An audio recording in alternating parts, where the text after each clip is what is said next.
ఒకరిని ప్రేమించి ఇంకొకరిని పెళ్లి చేసుకుంటే అది ఎంత బాధగా ఉంటుందో, ఆ జీవితం ఎంత నరకంగా ఉంటుందో మీరు నేను అనుభవిస్తున్నాం కదండి.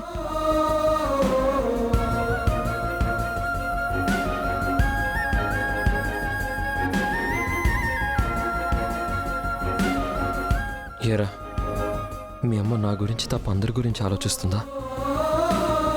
నన్ను తప్ప అందరినీ అర్థం చేసుకుంటుందా? ఆదితి పెళ్లి గురించి ఆలోచిస్తుంది. ఆదితి పెళ్లి గురించి, రవిప్రకాష్ అంకుల్ యామిని ఆంటీ పడుతున్న బాధ గురించి ఆలోచిస్తుంది. ఇంట్లో మా అమ్మ నాన్నల గురించి ఆలోచిస్తుంది. అక్క గురించి, శ్రావ్య గురించి కూడా ఆలోచిస్తుంది. అందరి గురించి ఆలోచిస్తుంది. కానీ తన గురించి నేను ఎంత బాధ్యత తీసుకున్నానో, ఏమేం చేస్తున్నానో ఇది పట్టించుకోదా?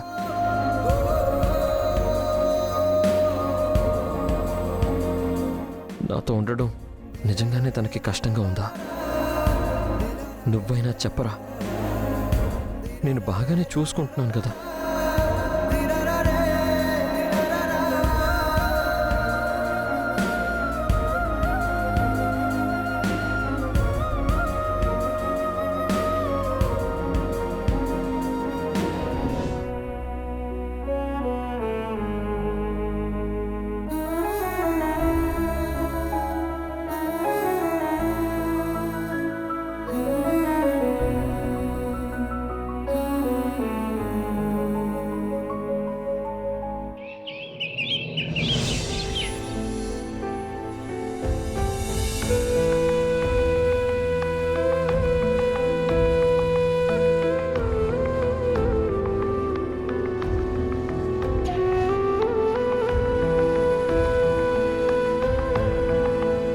ఏంటి, ఎప్పుడు నాకంటే ముందే లేచి కాఫీ ఇచ్చేవారు, ఇప్పుడేంటి ఇంకా లేవలేదు?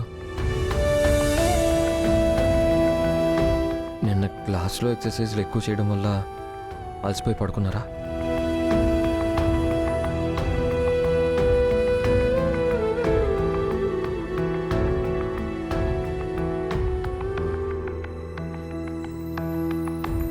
నిద్ర లేవడం ఇష్టం లేక పడుకున్నారేమో, లేపితే డిస్టర్బ్ అవుతారు. త్వరగా రెడీ అయ్యి కాఫీ షాప్కి వెళ్ళాలి. ఈరోజు అతిథికి పెళ్లి చూపులు.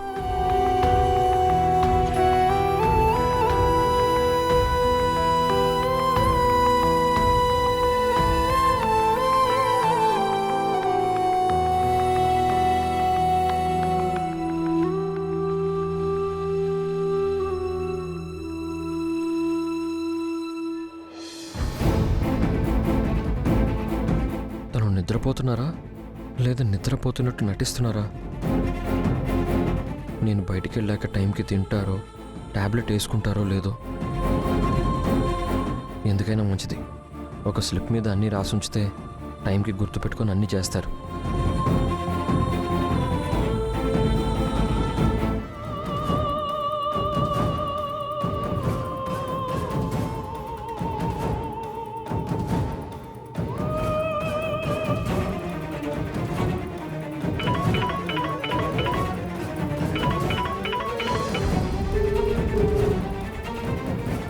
చెప్పాదితి.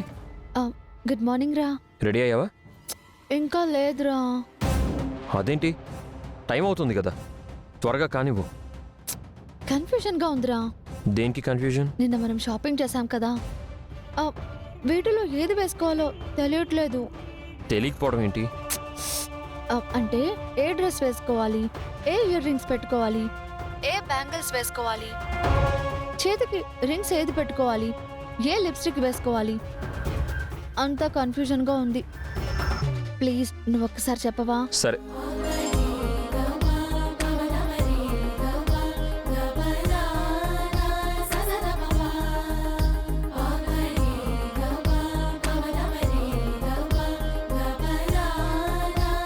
ఓకేనా? చాలా థ్యాంక్స్ రా గౌతమ్, ఇప్పుడు క్లారిటీ వచ్చింది.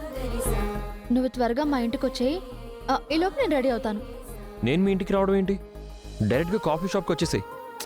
ప్లీజ్ రా, నువ్వు వచ్చి పికప్ చేసుకుంటే బాగుంటుంది. లేదంటే నేను రాను చెప్తున్నాను. ఓకే, సరే సరే, వస్తున్నాను. టైం అవుతుంది, త్వరగా రెడీ అవ్వు.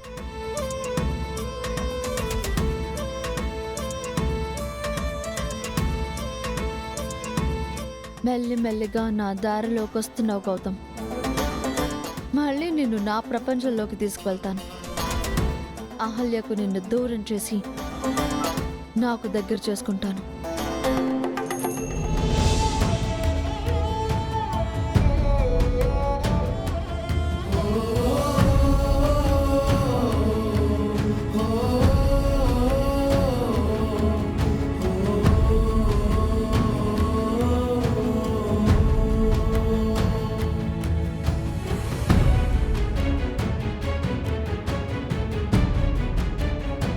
ఇదేంటి ఎప్పుడూ స్లిప్ మీద నేను తినబోయే ఫుడ్ గురించో లేదా నేను వేసుకోబోయే టాబ్లెట్ గురించో రాసేవాళ్ళు. ఈరోజు డ్రెస్సుల గురించి మేకప్ గురించి రాశారు. అదితి కోసం రాశారేమో.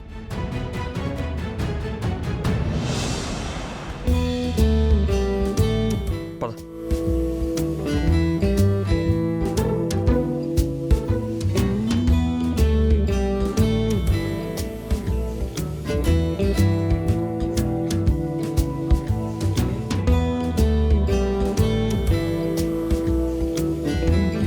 థ్యాంక్స్ గౌతమ్. థ్యాంక్స్ దేనికి? ఈ పెళ్లి చూపులు అరేంజ్ చేసినందుక? నీకు ఒక మంచి సంబంధం చూసి పెళ్లి చేయడం నా బాధ్యత అని నీకు ముందే చెప్పాను కదా. పెళ్లి చూపుల గురించి కాదు గౌతమ్. నీకు ఈ కాఫీ షాప్ గుర్తుందా? కాలేజ్ డేస్లో మనం ఎక్కువగా ఇక్కడికే వచ్చేవాళ్ళం. కాఫీ తాగుతూ ఎన్నో ప్రేమ కబుర్లు చెప్పుకునేవాళ్ళం. ఇక్కడే నువ్వు నన్ను ఎన్నోసార్లు సర్ప్రైజ్ చేశావు, ఎన్నో గిఫ్ట్లు ఇచ్చావు. ఒక రకంగా మన ప్రేమకు ఇది సాక్ష్యం. మన ఫ్రెండ్స్ అందరూ దీన్ని మన ప్రేమ అడ్డా అనేవాళ్ళు. నువ్వు మళ్ళీ నన్ను ఈ ప్లేస్కి తీసుకురాగానే నాకు ఆ పాత రోజులు గుర్తొచ్చాయి. అవి గోల్డెన్ డేస్ కదా. ఈ ప్లేస్ నేను ఫిక్స్ చేయలేదు అదితి. తెలుసు. నీకు మన పాత రోజులు గుర్తు చేయాలని మ్యాట్రిమోనీ మేనేజర్కి చెప్పి నేనే ఈ ప్లేస్ ఫిక్స్ చేయించాను. సారీ, నీకు గతాన్ని గుర్తు చేసి బాధ పెట్టినట్టున్నాను. నోనో, నాకేం బాధ లేదు. ఇన్ఫ్యాక్ట్ పాత రోజులు గుర్తొచ్చి చాలా హ్యాపీగా ఉంది. ప్లీజ్ అదితి, అవన్నీ మర్చిపో. నువ్వు ఇప్పుడు ఒక కొత్త లైఫ్ స్టార్ట్ చేయబోతున్నావు. నీకు అన్ని విధాలుగా తగిన వాడిని తీసుకొస్తున్నాను. అతను నీకు ఖచ్చితంగా నచ్చుతాడు. అతనితో నీ లైఫ్ చాలా బాగుంటుంది. అతను నీలాగే ఉంటాడు కదా గౌతమ్. నన్ను నీలాగే చూసుకుంటాడు కదా. అలాంటి వాడినే తీసుకొస్తానని నువ్వు నాకు మాటిచ్చావు. ఎస్ అదితి, తనను చూశాక మాట్లాడాక నువ్వు నో చెప్పలేవు. అతను నీకు పర్ఫెక్ట్. మీ ఈడు జోడు చాలా బాగుంటుంది. వావ్, అయితే వెంటనే అతన్ని చూడాల్సిందే.